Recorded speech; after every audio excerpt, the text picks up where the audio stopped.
Welcome, Baleba 2. Nandito na tayo guys sa atin tignan at posisiin ang bahay na bato.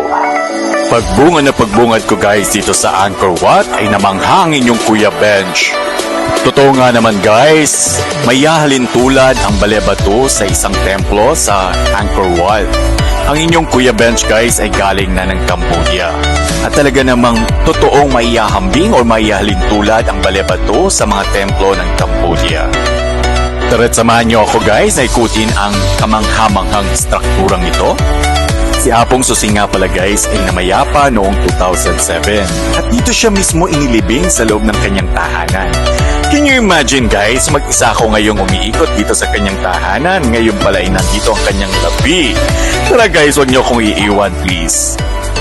Marahil ay nagtataka kayo kung bakit ganito ang struktura o imahe ang tinayo ni Apong Susing nakahawig sa mga struktura ng Indo-Chinese. Marahil ay nagtataka kayo guys kung bakit ganitong imahe o struktura ang tinayo ni Apong Susing.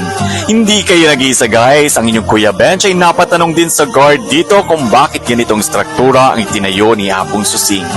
At katakataka guys, ang bantay dito ay hindi alam ang kasagutan sa aking katanungan.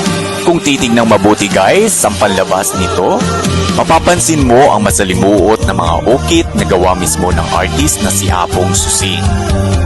Sa labas, ang itsura ay napapalibutan ng mga halaman na nagdaragdag sa Angkor Wat vibes nito. Matatagpuan ang Baleba 2 sa Barangay Balete, Arayat, Pampanga. At bukas sila mula 7 AM to 5 PM daily. Bye for now guys, love you all!